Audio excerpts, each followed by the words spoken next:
this highlights a fact that I've talked about before on this show, which is that Muslims are often the main targets of Muslim terrorists. And there's an article I'm gonna quote here that was on Bloomberg, written by Eli Lake, that goes into some points here. And the reason to bring this up is to show twofold. First of all, Trump is always trying to, and the American military machine is always trying to show terrorism. The war on terror is the West versus Islam. It's always trying the Muslims are bad, Islam, and all the Muslims are terrorists, and all this other rhetoric, which is just categorically not true. And it also shows how fucking crazy and evil ISIS is. ISIS has killed so many Muslims. Yes, they have had attacks on the West and Christians and all that. Of course, ISIS is horrifying. But and again, this is so largely created by America's war machine, drone striking everybody, destabilizing democratic governments, because we need them destabilized so that we can get oil pipelines in there for the petrodollar. Like, so much is what is going. So of course, it comes back to oil. So, what happened in Egypt? I'll go into what happened in Egypt for those of you who don't know. Many of you probably already do, but the massacre of at least 235 people attending a Sufi mosque in Bir al-Abdi on the Sinai coast is being attributed to a local affiliate of the Islamic State known as Ansar Bayt al-Maqdis. The slaughter was practically venal. Gunmen waited for ambulances and first responders to come to the mosque after an initial detonation and sprayed bullets into the survivors and those dispatched to save them. An anonymous Muslim cleric told the New York Times that he was shocked that killers would attack a mosque.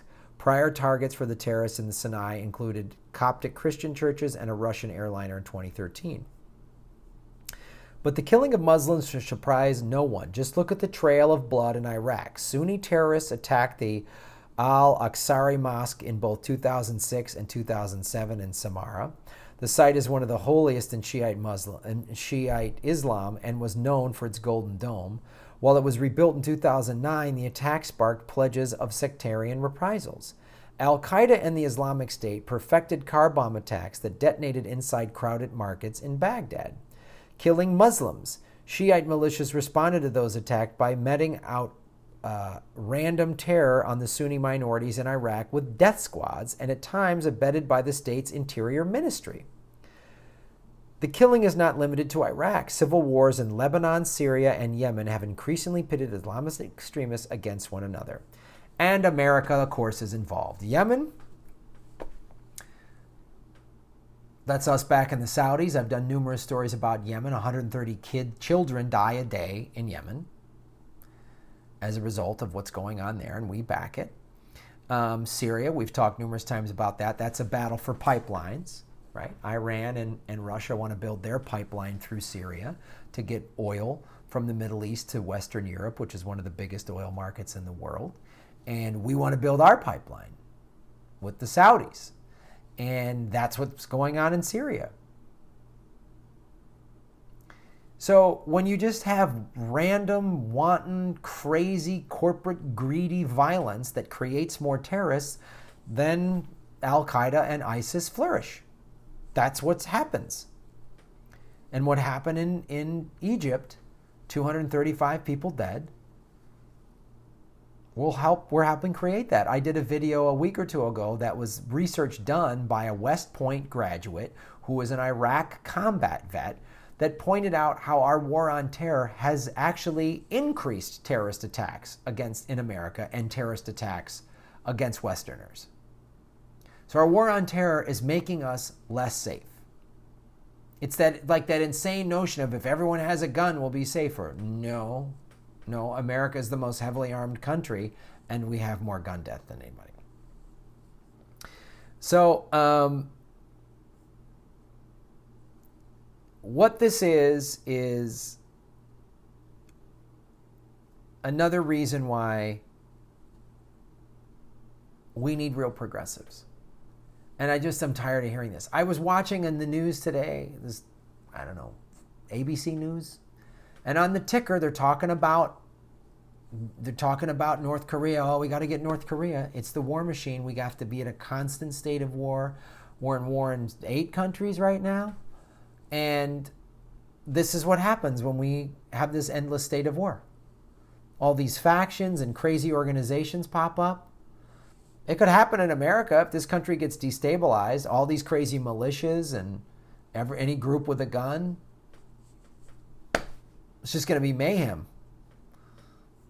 So,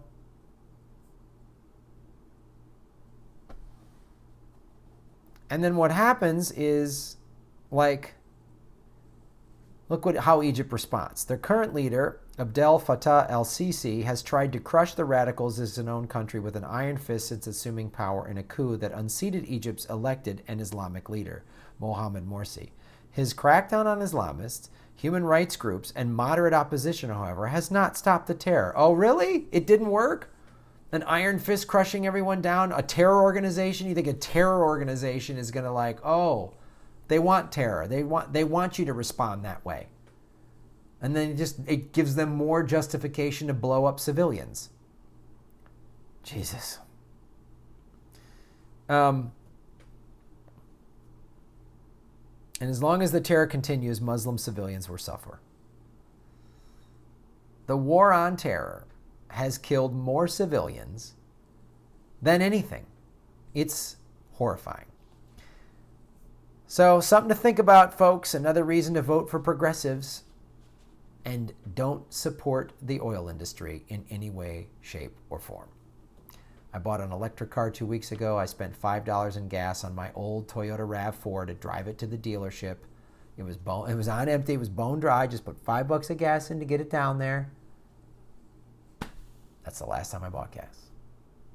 I do not want to give the oil company my money at all. Do what you can to avoid using their money, their product. Don't spend your money on their awfulness. It might seem like not that big of a deal.